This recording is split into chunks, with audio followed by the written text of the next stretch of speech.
Welcome to the Celtics Journal podcast, where this week we are unpacking the Kemba Walker trade, Ime Udoka hiring, and what's next for these Boston Celtics. As always, I'm Adam Kemp, and I'm here with Jeff Kidger. But today, we have Mike DePrisco from NBC Sports Washington. How you doing, Mike?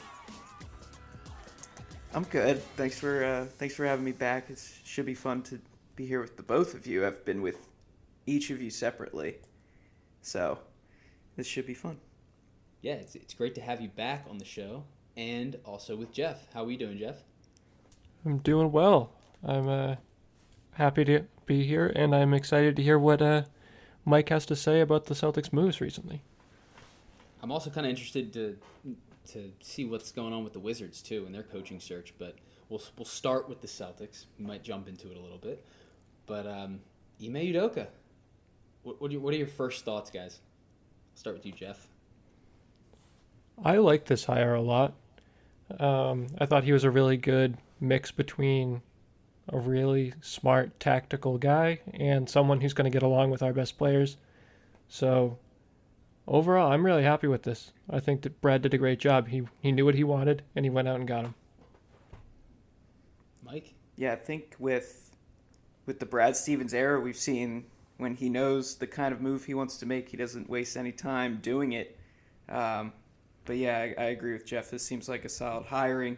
When you get three of your best players telling you that this is a guy they want to play for, I'm not sure if there's any other choice to be made. So I think that this was a smart thing for Brad to do, to just recognize that Udoka's the guy and lock him up before anybody else can convince him to go to their team.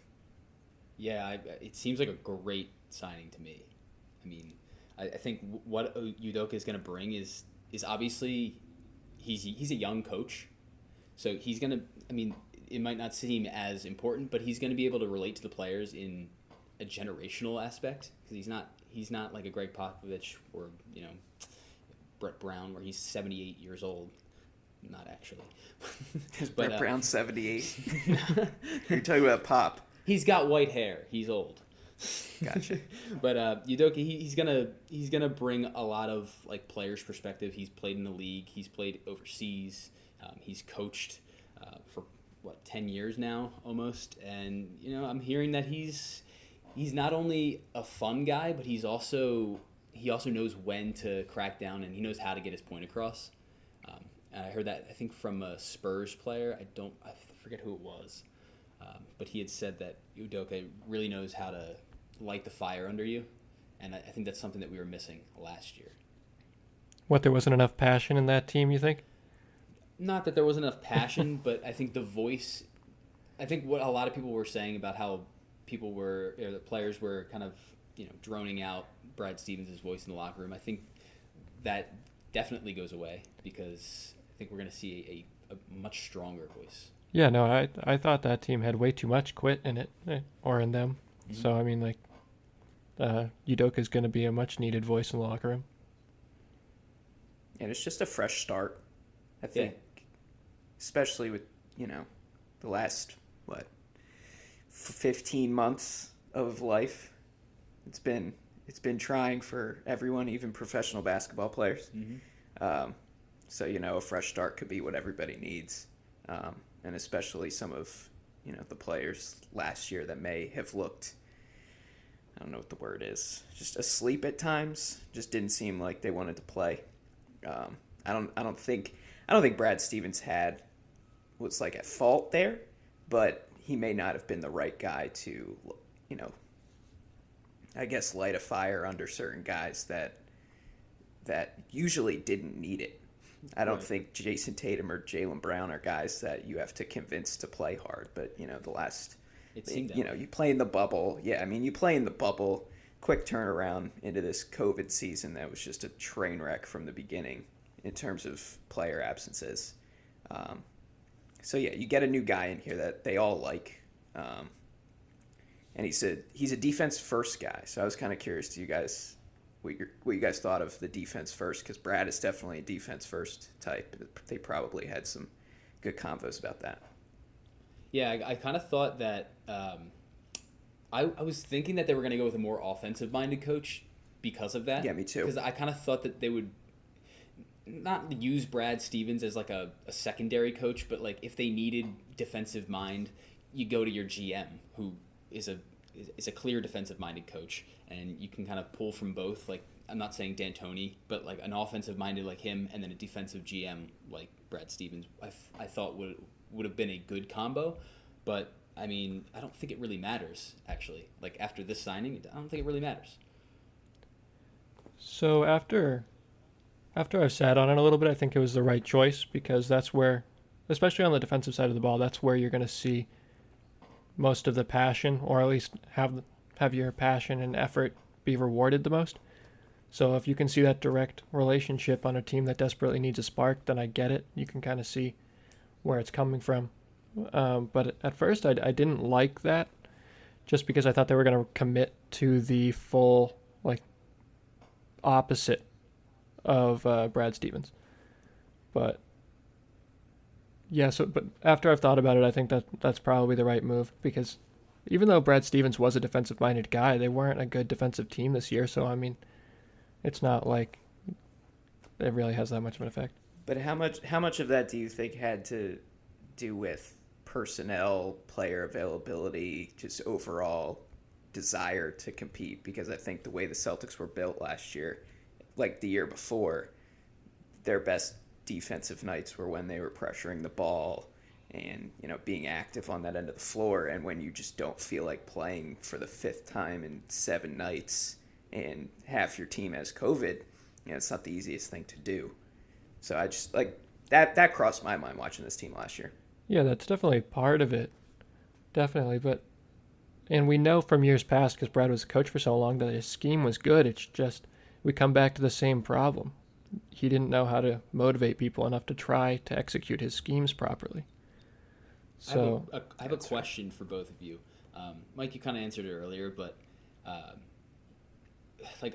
unlike Brad Stevens, Udoka, he's been in the league before becoming the head coach, so he's gonna bring a star player experience, because he is coached. I'll just read off a list of guys: Tim Duncan, Kawhi Leonard, Manu Ginobili, Tony Parker, Joel Embiid, Ben Simmons, Tobias Harris, KD, James Harden, Kyrie Irving. See, he has been around some of the best players in the league, and I feel like that will definitely help with managing egos and stuff like that. Do you think that's something that Brad Stevens struggled with managing egos? Because he did come from Butler, where his biggest star player was Gordon Hayward, and that was in however long he was there for, he had like one real star player. Whereas if we had hired like John Calipari, like he's coached Karl Anthony Towns, except like a bunch of different guys, right, where you can make the assumption that he'd be able to manage those types of names. So I just want to get your opinion on that. I don't know if Brad had trouble with egos, like in terms he didn't have a problem. I don't know with if Kyrie. No, I'm just kidding. I'm not saying that. I'm just saying I don't think he had extra problem with egos that anyone else would. I thought, if anything, Brad might have struggled kind of setting roles for guys, because in the NBA and like on a certain roster, especially one with star power at the top, I feel like roles and hierarchy are important to the players. And Brad came in out of Butler, where he was always trying to make lemonade out of lemons. Right. So that kind of was an adjustment for him. And I think that whole season, that Kyrie's last season, I think had a lot to do with, he struggled to give everyone some sort of role when there were 8 guys that thought they deserved starters minutes. So I think that's how I would read it. But who knows? I mean, he's not the coach anymore for a reason, right? Okay. yeah, I think it would be a disservice to reduce it to just having a problem with the top guys. I think it was a much bigger problem than that. It would just kind of trickle down to the entire roster. He lost him by the end, and not to say that he wasn't a good coach, it just comes down to the Celtics needed a fresh start, and I don't think it was just because he couldn't handle Kyrie or Tatum or those guys. It's just nobody was listening to him anymore. Yeah, I don't think it was. I don't want to discredit any of what Brad has done, because I think he did a great job as head coach. I really wanted to more so highlight the strength of Udoka, in that he has had this experience and he'll be able to kind of relate to, hey, I've coached KD, I've coached Tim Duncan, so he can pick and choose from other players like Robert Williams. Here's what I've seen from Tim Duncan, from Joel Embiid. This is what I've seen from the best players in the NBA. Here's what you should do. This is what I've seen Kawhi Leonard do. Tatum, this is what you have to do. So he has so many tools and so much experience in his bag that I think we're going to be surprised with the impact that he has with the Celtics. And I think I read somewhere that when Harden got to Brooklyn, he kind of spearheaded that integration and transition. Mm-hmm. After Harden's explosive exit from Houston, the public perception of the guy was probably at its all-time low. Yeah. And Harden, he came in, accepted, the playmaker role. And they were well on their way, I think, to a championship before all the injuries happened. So I think he can go in and just kind of build off of that experience too, saying, James Harden's an MVP, and he came in and took less. So right. I think that's something that I think resonates with other guys, especially the Jays. Yeah, I think my favorite part about it is that about him being our coach now is that he's been on some of the top contenders in the league, and it's just the experience he gets to bring.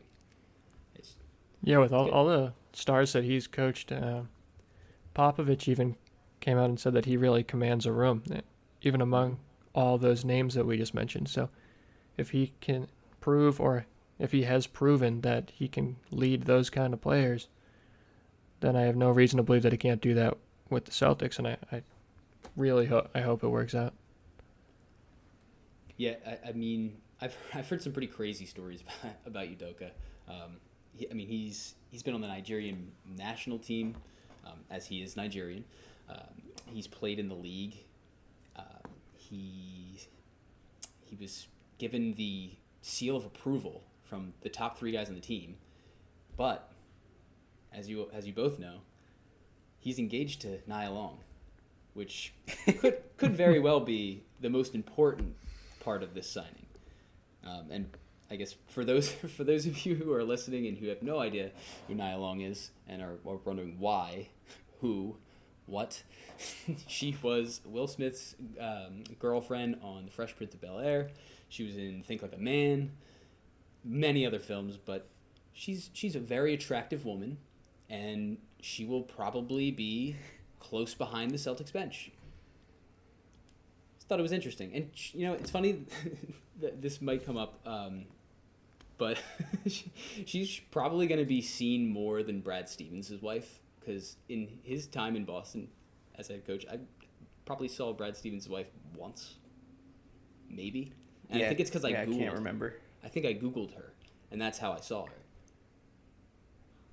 But now we have a whole we have a whole queen, a queen coach. I'm kidding. It has no effect on the Celtics, but it's just an interesting. It's a nice. I think it has a large effect on Celtics Twitter, though. It's a very large effect. Add her to the Anna Horford. I was about to say, we now have Anna Horford and Nia Long. That's Queens. Tough to beat. What are we in New York? All these queens, eh? Oh my God! I got them to laugh. We've gone derailed. No, but I think speaking of Anna Horford, Nia Long, Al Horford has played for Ime Udoka. So, how do you think first of all, how do you think that fits for the Celtics, the Al Horford trade, and what do you think his impact is going to be with the team? Well, I definitely think his familiarity with Udoka is valuable. I don't know how valuable, because we know, Al only played with him for 1 season with the Sixers, and it was similar to what we've seen with the Celtics in terms of no one's on the same page, just really bad vibes all around. So it's I don't know how much we're going to get out of that. Well, real quick, what do you think the main reason for Al Horford not working out in Philly was? Because in my opinion, it was the fact that it was a double big lineup, and we had seen it in Boston, and we were like, that's not going to work. Yeah, he was set up for failure. It wasn't. Triple. Yeah, that's a good point too. Triple might be a stronger argument, but it wasn't Al's fault that it didn't work. We know that. He's a great player. He's a great person, great leader. It just when you set him up to fail like that, it's gonna happen. Mm-hmm. Yeah, that team was constructed in an absolutely ridiculous way, and for some reason, a lot of these smart NBA minds thought it was a great idea and it was gonna work. I don't know if they thought that every game they were gonna win every game like 80-60 or something like that. I don't even know. But offensively, made 0 sense. Yeah, I think the idea with that team was you just can't score on them. But I think, well, one, they weren't as good defensively as everyone thought they would. Maybe that's a knock on Udoka, or it's a knock on the fact that Brett Brown really had to change those rotations so that they could actually score points, because they couldn't with Simmons, Horford, and Embiid on the floor at the same time. And I think the recent development with Simmons kind of alleviates the blame on all the blame Horford got that year. He was the scapegoat for that fan base.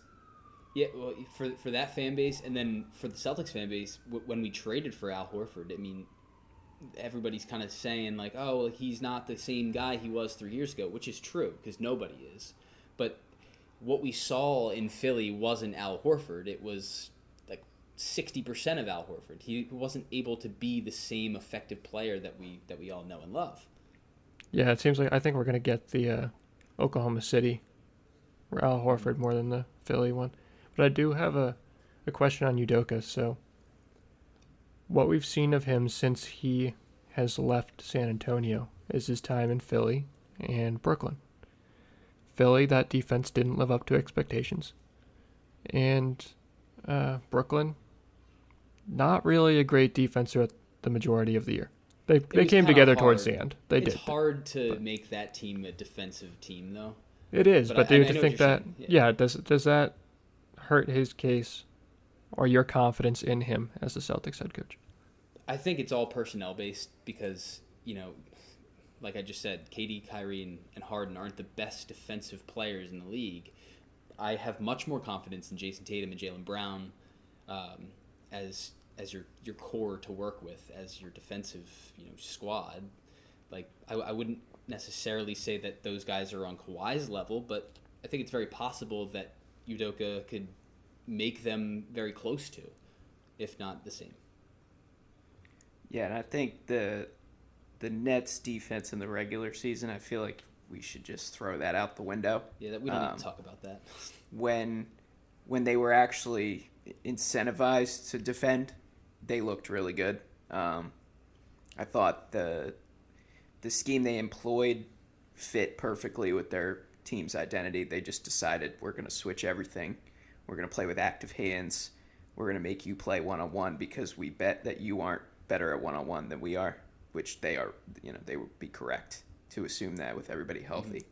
Mm-hmm. And I thought there's only so much you can do with Blake Griffin as your center defensively. And hey, he leads the league in charges. Yeah, I mean, he's a joke defensively. All he does is try to take charges because he knows he can't do anything else. He's a brick. So I was impressed with Brooklyn's defense, especially in the postseason. And you can't discredit. I mean, San Antonio has been a powerhouse defensively forever, and I gotta believe he has something to do with that, as much as Tim Duncan did earlier in his career. But from he was there 2012 to 2019, those defenses didn't drop off. No. I think it's really going to translate to the Celtics, honestly, especially with the addition of Al Horford. And our defense just got worlds better because Kemba Walker, 16th overall pick, and 2025 second-round pick for Al Horford, Moses Brown, and a 2023 second-round pick. I see that as a complete upgrade, not only defensively but playmaking wise. I think you're going to get more passing. You're gonna get obviously more from your front court than you did last year. But then it's going to be up to what we do with our backcourt. But I was curious to know if a player like Bradley Beal, Zach LaVine, Damian Lillard, Donovan Mitchell, if they become available, like what's the pathway for the Celtics to get one of those players? Because it seems like Al Horford would have to be included in a type of trade like that. And I don't see that happening this year or even next. Well, with the Celtics, the way that are the players that they have and the assets that they have in terms of draft capital, unless a player comes out and says they want to play for the Celtics, that Al Horford isn't really the thing that's going to make that go. Jaylen Brown is the best asset that the Celtics have to offer in those types of deals for a superstar. I can't see a scenario where, without them requesting directly to come to Boston, that a deal like that comes together without Jaylen Brown being in it. Yeah, that's what I was kind of getting at, where, like, is there a pathway where we can have Jason Tatum, Jaylen Brown, and one of these guys without giving one of them up? And I don't see it just because of, what we have. I mean, teams are going to be calling for Jaylen Brown if Damian Lillard becomes available. The only player that would possibly request to come to the Celtics is Bradley Beal. There's the only one guy who might do that. And Mike might be able to tell us the likelihood of that one. What kind of person Bradley Beal is? I have no info on this at all. But nothing's changed for him or the Wizards in terms of their mutual commitment to each other. I've got to imagine the decision to move on from Scott Brooks helped that commitment from Beal. I mean, Brooks at the end wasn't. I mean, I think you got to give credit to that team for staying together through their rough start and making the playoffs, and I think Brooks had something to do with that. But schematically, they were a mess by the time the playoffs rolled around. We'll see who they hire next. I have no idea, but yeah, I can't see Beal saying, trade me to the Celtics, right now. I can't see that happening. So who could the Wizards hire right now? Because Udoka is obviously gone. Rick Carlisle's gone. He's off the board. Yep. So is it really just like? Jr. Is it just Sam Cassell that they'd probably really like? Well, I've seen that they are looking at assistants. They're definitely grabbing an assistant and giving him a head coaching shot. Sam Cassell is definitely you got to believe he's an option because of his past relationship with Beal. Although the way the Sixers flamed out in the playoffs probably isn't the best endorsement on that coaching staff. But yeah, another name would be Wes Unseld Jr. that I've seen linked to them. Obviously the son of the great Wes Unseld. He was an assistant for them back in the day to start his coaching career. And he's been with the Nuggets for a number of years and gets rave reviews from that staff. He's their associate head coach at the moment, so he figures to be one of those next-in-line assistants to get a job. So, yeah, Sam Cassell, Wes Unseld, probably those two would be my two guesses. Yeah, I'm a big fan of Sam Cassell. He was the second name that I was hoping that the Celtics would hire, but Udoka's for me he's the clear cut for. Oh, and I forgot to mention Chauncey. Chauncey Billups was also. The Wizards were reportedly interested in him as well. So kind of that assistant / former player type of vibe. You have to similar to the Celtics.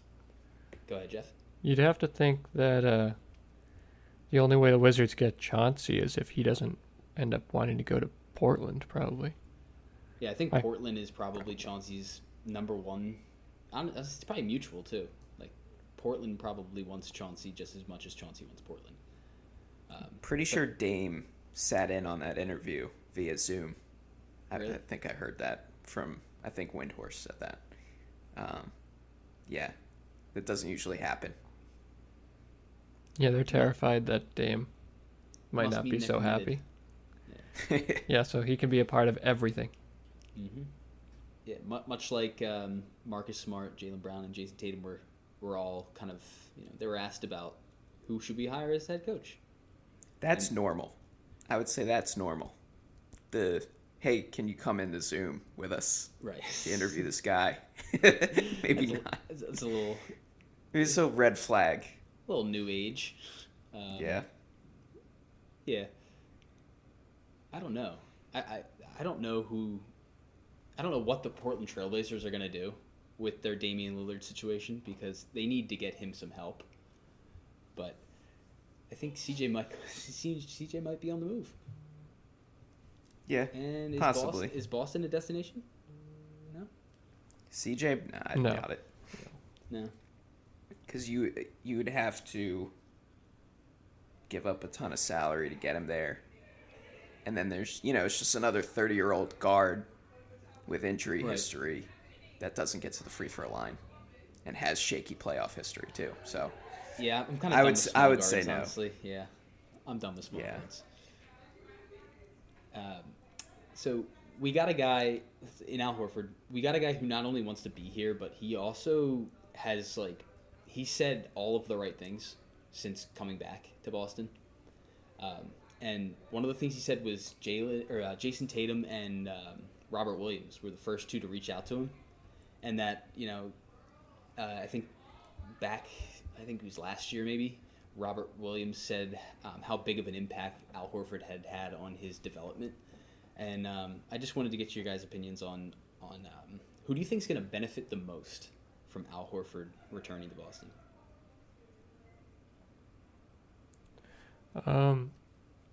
I'd probably go with Jason Tatum, to be honest with you, because even though Tatum got a lot better at playing with Rob towards the end of the season, I think more naturally he wants to play with a center that can pop, and Al is that guy.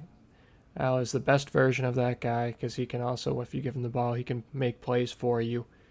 If Tatum's not going to be the primary ball handler after a little bit into the possession. I'm looking forward to that, to seeing that again, especially now that Tatum has gotten significantly better than he was last time I was here. I think he's going to benefit the most, personally. What about you, Mike?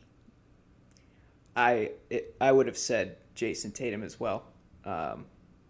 For the same reasons, the pop big, just having an extra playmaker out there from a different element. Kind of, you have playmakers from the perimeter and from the post.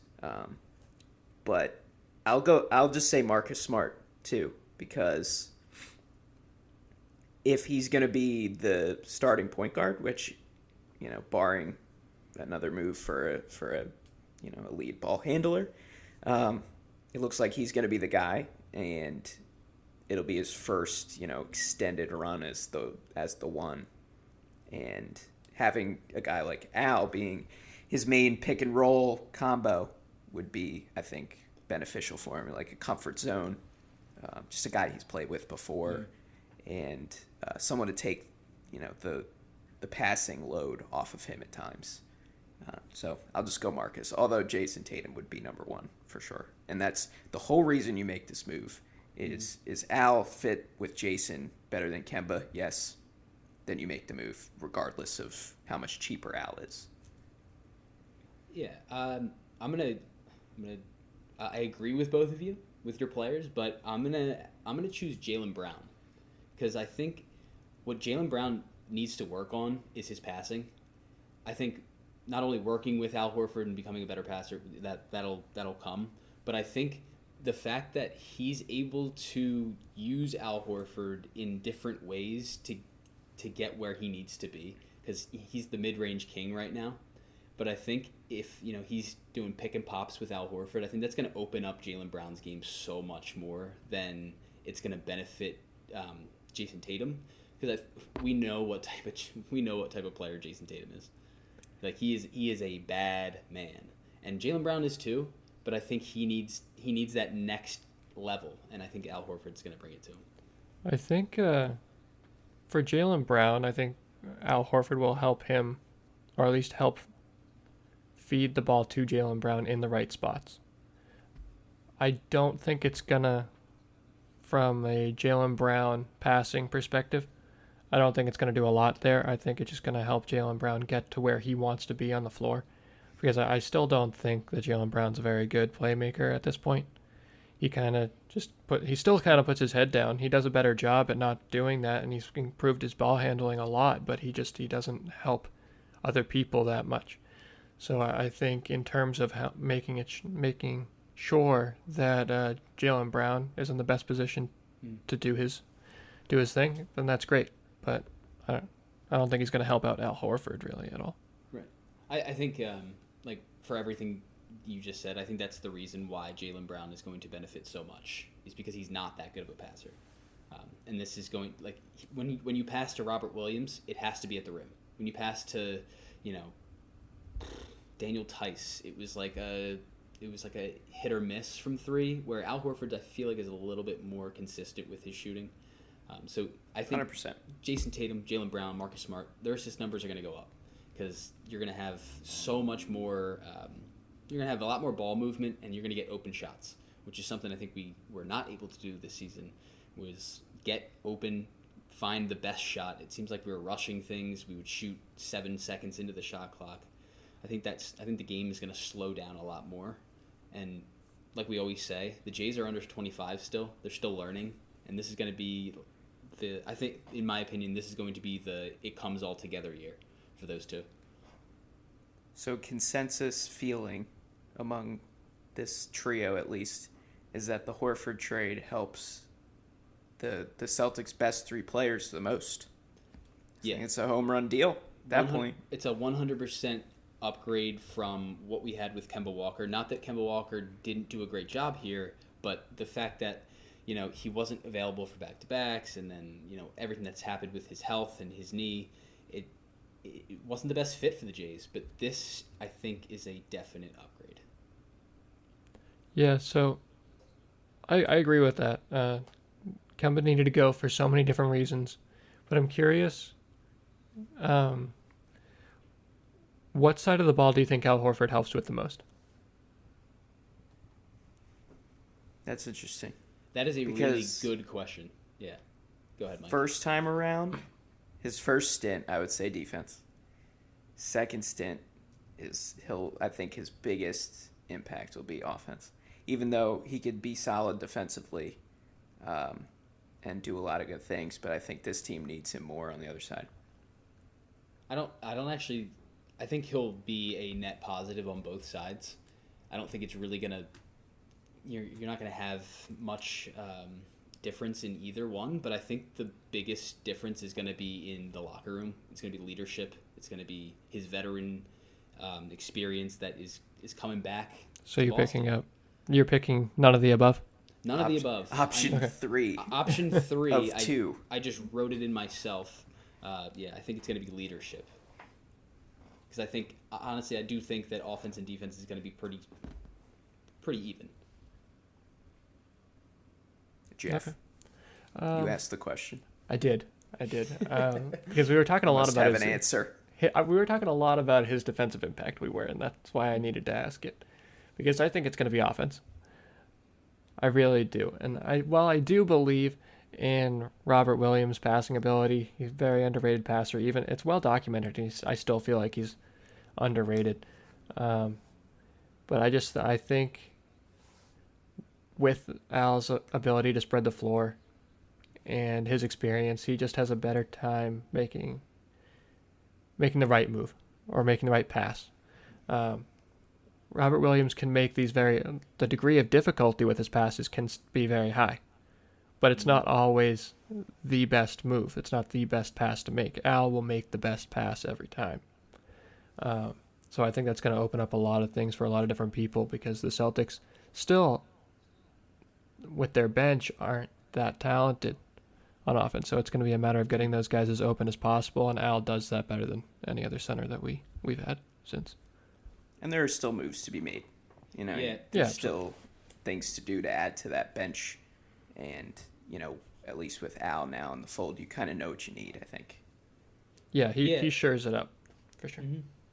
Yeah, I wanted to ask you guys that for our next move for the Celtics. I was thinking about Moses Brown and what his place is with this team. Do you think he's on the move again, or do you think that he's actually going to be a part of the Celtics team and contribute?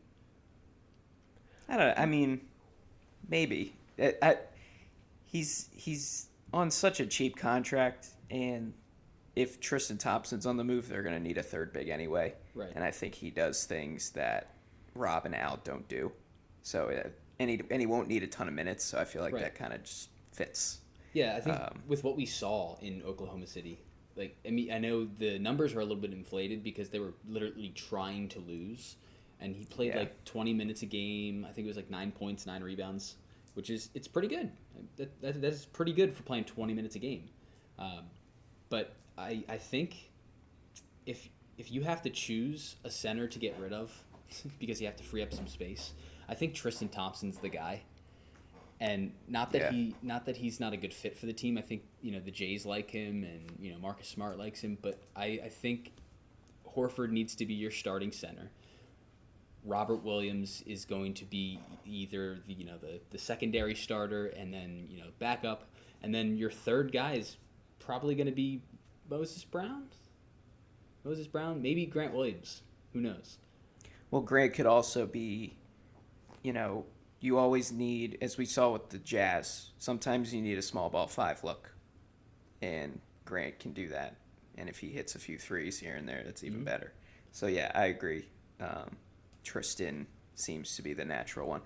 Also, with his $9 million contract number, you can probably get something. You can reallocate your resources into, a guard/wing to play behind Smart and Fournier, assuming Fournier's back. Yeah. What do you think happens with that? Well, yeah, go ahead, Jeff. Well, what I was going to say about Tristan Thompson is that Ainge brought him on for a specific reason. They overlooked some of his shortcomings so that they could bring in this guy with a unique mentality that could hopefully uplift this team, and he couldn't even do that. So, I mean, it was a tough task. I'll give it to him, but he didn't come in and do what he was brought in to do. So a guy who's limited in almost every facet of the game except for 2 things at a very tradable number, he has to be the guy that leaves. There's no other way to put it. Yeah, and I think he was brought in to be the locker room veteran, the guy who's going to help bring the team together. He's got championship experience, but I think the only thing he brought was the attitude that playoffs are the only thing that matters. Regular season doesn't mean anything. And I think that the LeBron school. He did the opposite of what we needed him to do. That truly screwed us this season. Kemba not playing on back-to-backs, that was ultimately the downfall. We probably could have won 5 more games this season had Tristan Thompson been replaced by any other center that does the same thing as he does, because they'll probably do something else. Yeah, the rate that he passes. Think he was that bad. No, he had some good nights, but when he gets the ball in the paint, he passes it just as much as Hassan Whiteside. Yeah, which he is pivots, not at all. 6 times and then hooks it at the glass, and it usually does not go in. No, yeah. If Brad trades Tristan, and it seems like that's what's going to happen, you're going to see some of the things that bugged him last year. Because when the ball hit the paint, with Tristan, it didn't move, and now he's got his 2 centers now are Rob and Horford, and as soon as they get the ball in the paint, they're going to find somebody. Yeah, Al's going to pass it, and Rob's going to throw it through the rim. Yeah, Al's the ball is out of Al's hands the moment it touches it when he's got an open shooter in the corner. I'm sorry, but I'm so excited to see Robert Williams next season next to Al Horford. It's gonna be so nice to see. I think the hope is just that he's healthy. I think, and that's the benefit of Al too. You can kind of play them both big minutes to preserve Williams, because I think at times Brad overused Williams because if Tristan was out with COVID, especially after the Tice trade, Rob was the only guy to do, except for Luke Cornett or whatever version of Grant Williams you were getting that night. Yeah, he was the the league leader in inconsistency. Grant Williams was. Yeah, I have It's a hard thing to do. So, I have a side note I want to run by you guys. If the Celtics decide that they want to run it with Smart being the main guy at point guard, which is what it looks like it'll be. It's just a matter of the depth behind that position.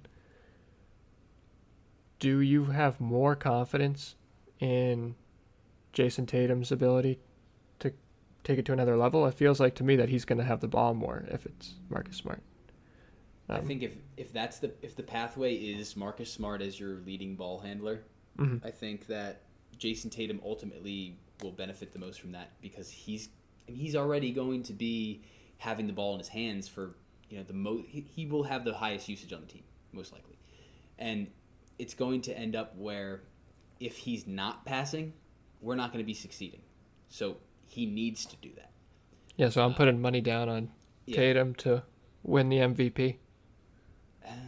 I'm not saying he's going to do it. I'm just going to put money down for an upside play that could possibly happen. Oh yeah. I'll put some money on. He's going to have every opportunity in the world to become a better playmaker, and he's still going to be a walking bucket. We know that. That's not going anywhere. So I mean, like the opportunity's going to be there on a good team. I'm doing it. I talked myself into it. And I think, I think like because like what I said earlier, like I think Brown, Tatum, Smart, they're all going to have increased assist numbers because of Al Horford's addition.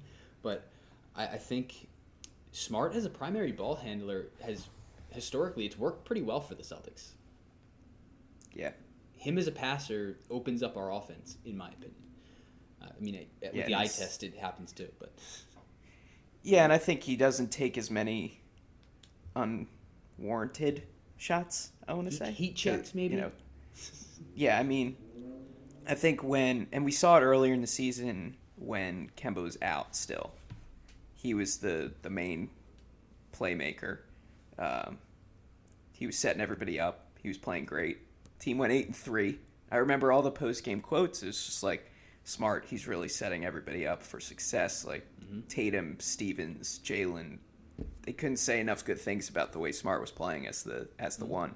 I wonder if that's baked into the decision that Brad made to bring in Horford, and then the other decision he'll make with whether to trade Thompson or use the rest of that traded player exception on someone more along the lines of Evan Fournier rather than like a point guard that is like a Ricky Rubio, Rajon Rondo type. Mm-hmm. I mean, I would love Rondo, a Rondo reunion. I've said it on the pod before. Ricky Rubio, I also said it on the last show, actually. I would like to see him on the team, too, because I think we need a guy who's kind of not passive offensively, but he's a pass first. He's pass first. He does not look to score. Yeah. And I think that's really going to help. But what about, here's another name, Goran Dragic. Free agent. What do you think? Is it possible? I mean, anything's possible. But if you're going to add a guy like that in free agency, all the Celtics are going to have is a mid-level exception. Right. I don't see how they're going to be able to use the full mid-level. There was a report that they want to. They're going to have to do some cap gymnastics to work that out. Hear me out. Team-friendly deal from Evan Fournier, mid-level exception. Never happened. Oh my God, no way. We have him buy in. There's a scenario where Evan Fournier signs for between 15 and 20 million. If he signs in the high teens, I'm gonna lose my mind. But yeah, what do you think his value is right now in the rest of the league? 13, 14, reasonably the way he played. Like, it has to be below 15. My valuation is 3 years, 43 mil. I think that should get it done from both sides. I think if that's where you think his value is, you have to add a few more to what it'll eventually be, because he's a shooter in a pretty thin free agent class. Yep. Where teams have a ton of cap space. Like if you look at the list of free agents, there's Kawhi, Chris Paul, Kyle Lowry, but after that, there's a tier where Fournier is kind of in the mix, Well, and who, I could see who a really team has get that kind much of cap crazy. space? The Knicks. Who has that much cap space? The Knicks. The Spurs have a ton of cap space for the first time in what feels like forever. I'm trying to think. Does Memphis have? I think Memphis has cap space. Yeah, if they don't bring back Kyle Anderson. But as we've seen with this team before, it only takes one overpaying Charlotte Hornets squad to just throw a wrench in your plans. So if Brad's gotta go up to 17, 18 to get Fournier back, I don't think. I mean, yeah, Jeff, it may make your stomach feel a little weird, but a little queasy. I feel like at the end of the day, you just have to do it because you did use pretty much all that traded player exception on him. I think it's like $14 million in a normal year, in a normal free agency, but with what we have in this class, it's like probably gonna have to pay 17, 18 mil, and I guess I'll have to live with it. We have his bird rights, so it's okay. But yeah. Well, if Brad's first moves as a GM consist of trading Kemba for Al Horford, getting Udoka, trading Tristan Thompson for point guard depth or guard depth, and re-signing Evan Fournier for something within 1 million of 15. That is a home run for me. Executive of the year, right? That would be incredible. Well, no. He To me, he would be. In my heart, he would. Yeah, he kept getting snubbed from being coach of the year, so he's just like, you know what, I want executive of the year. I don't know if you want coach of the year anymore these days. No, you want Dwayne Casey, Nick Nurse. Oh, yeah. Rough seasons after they win. Well, they have Dwayne something. Casey didn't get Those his two, season.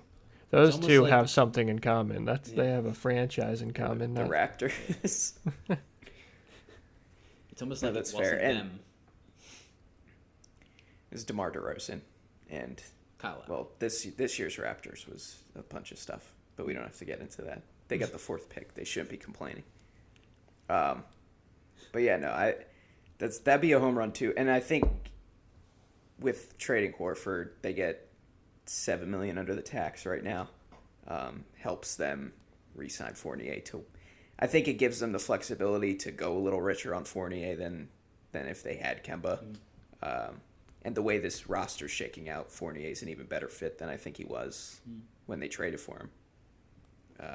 So yeah, and I would go wing.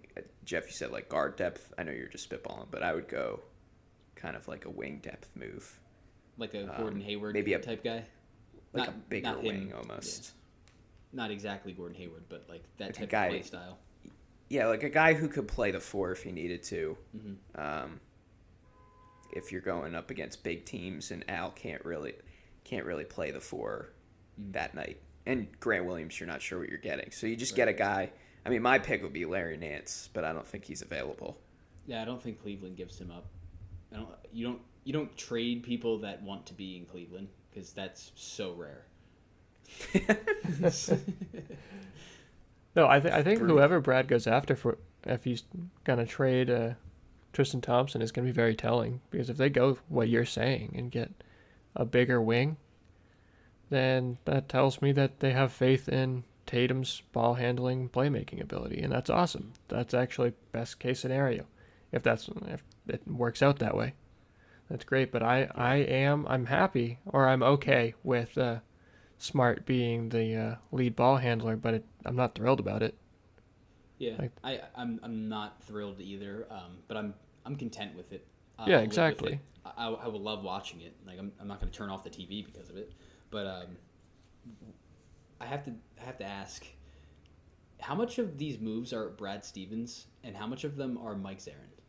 Because the point I'm trying to make here is he did a very good move with trading our first round pick this year before the offseason really starts, because that allows us to then trade our next year's pick within the same season, and it doesn't trigger the stipend rule?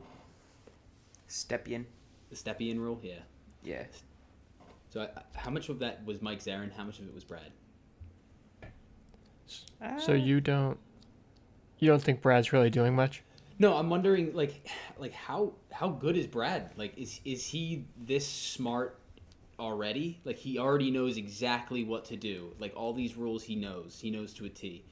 Or do you think it was Mike Zarin in his ear, kind of like, this is the first move we need to make. Whoever you want to bring in is fine, but like we need to get under this tax by X amount of dollars. Yeah, I think it's definitely collaborative, where, say Zarin's like, listen, trading Kemba is probably, and Stevens probably figured at that point, like, let's figure out how to trade Kemba. Zarin may get a few options in front of him, contract-wise, and maybe Brad was just like, yeah, Al, let's do it. It's an easy one. I love Al. Let's just do that. And so it could be something like that too. Yeah, that leads me to like the second part of the question, which is like, there's so like we always talk about it, but like there's so many skeletons in Brad's closet in terms of like what Danny has done that he didn't really agree with. Like did he want to bring Marcus Morris back or Terry Rozier back? Or did he really want to, do a sign and trade for Kemba and then, have it fall the way it did? Or are we going to see Brad kind of undo what Danny did and just, get Al Horford back? Maybe he'll somehow acquire Marcus Morris or go get Terry. Terry Rozier. Aaron Baines is back on the Celtics. Like, do you think that'd be hilarious? Do you think that Brad Stevens was like, he was disagreeing with some of the moves that Danny Ainge made? I don't think this is an indication of that. Just because who else were the Celtics going to trade for that was going to be helpful? Kristaps Porzingis, are you kidding me? Oh, sorry, I forgot about him. No. Like there's him. There's like John Wall. Some of the ones that we were floating out there. Like we spitballed them last podcast. The alternatives were awful. Yeah, and they were truly terrible.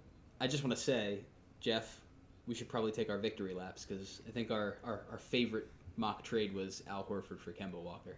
Yep. And I think we said it was the most feasible and likely. Yeah, we said most likely and best case scenario. So Adam and Jeff were right.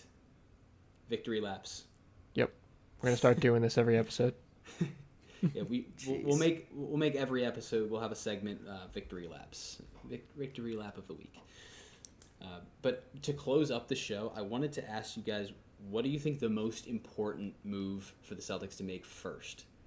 Is it re-signing Evan Fournier? Is it addressing the guard position, the center position, or something else that we haven't even mentioned?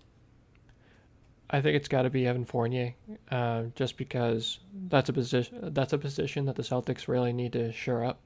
But also, you can't let him go because that makes it official. He really didn't get anything for Gordon Hayward, and that's behind. A lot of people don't think about that anymore. Like they've moved on, but it'll be brought back up if he leaves.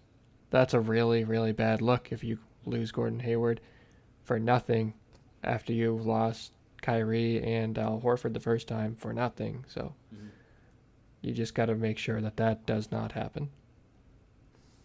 Yeah, Fournier back is priority number one if I'm Brad.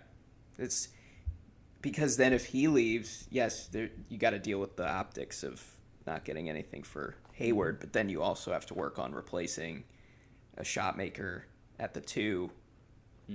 So then without much, then you start thinking about starting Nesmith, and then it's probably not a conversation anyone wants to have. Yeah, when that's crossing your mind, you're in trouble. At least this early in his career, like maybe next year, but like the improvements that he made towards the end of the season, though, Aaron Nesmith, he deserves a lot of praise. No, yeah, I think he's definitely got the inside track at a rotation spot. Yeah, they're going to need him too, if they can't get anything else wing wise. Yeah, but we also do have a couple TPEs to use, so it'll be interesting to see what the Celtics do with that because we have an $11 million TPE. That's our largest. So I guess last question to wrap up: what are we going to do with that? What can we do with that? Who's available? That's just the question, isn't it? That is the question of the week. Available, or Yeah, so available, I don't know. But some options. Yeah, I've been on the Terrence Ross train for a while. Yeah. Well, yeah, Terrence Ross, though, makes 12 and a half. 12. So that would have to be like a Tristan trade because you can't take okay. more than. But TPE-wise, you could do Nance, Jeremy Lamb, Satoransky in Chicago. You could do like Kyle Anderson, but I doubt the Grizzlies want to do that. You could DeLon attach Wright. You could attach the 2022 first round pick, and get Kyle Anderson. I'm sure. I guess, yeah. Because we're allowed to do that. You could get Tyus Jones, Rajon Rondo as like a point guard depth that you guys were talking about. Yeah, just a few things there. I would vote for Nance on the TPE, obviously, but Lamb wouldn't be bad either. I don't think. No, Lamb would be fine. Yeah, I've always been on the Jeremy Lamb, Terrence Ross, Alec Burks, like those types of guys. I think the Celtics really need a guy who's not. He's not the primary shooter on your team. He's just a guy that comes in off the bench and he can give you 7 or 8 points a game. Yeah, no. And Alec Burks is a free agent, so they could use like the mid-level on him. Mid-level on him. Maybe get him away from New York. Doug McBucket's another one. Is he a free agent too? Yeah, you could do that. I believe so. He could be a mid-level guy. Yeah. So I think like the Celtics have like 3 actual avenues to get players. Tristan, the traded player, and the mid-level exception. So try to find 3 roster spots and 3 players that fit that. Yeah, I think some spots are definitely going to open up because Semi Ojeleye is not coming back. I hope. Ew. If he does, then we know it was a Brad Stevens move of keeping Semi around for so long.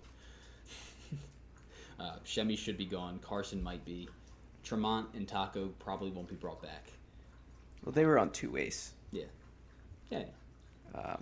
But yeah, I would agree. Carson Edwards, Semi are probably on the chopping block, if anything. Yeah. So we have a lot to do this offseason still, and we've already done so much. And the season's not the regular, the teams that are still playing. It's not even over for them yet. So thanks for listening to today's show. If you haven't already, please like, repost, subscribe, review our stuff. We'd love to hear it. And follow us on all of our socials at Celtics Journal on Twitter and the Celtics Journal on Instagram, and you can see more Celtics-related content. And subscribe to our YouTube channel because you can see all of our podcast episodes and along with our hype videos, which are awesome. And I'm not saying that just because I make them. So from Adam and Jeff, Celtics Journal podcast. Thanks for joining us, Mike. It's a pleasure to have you. Thanks, guys. Thanks again, everybody. Go Celtics.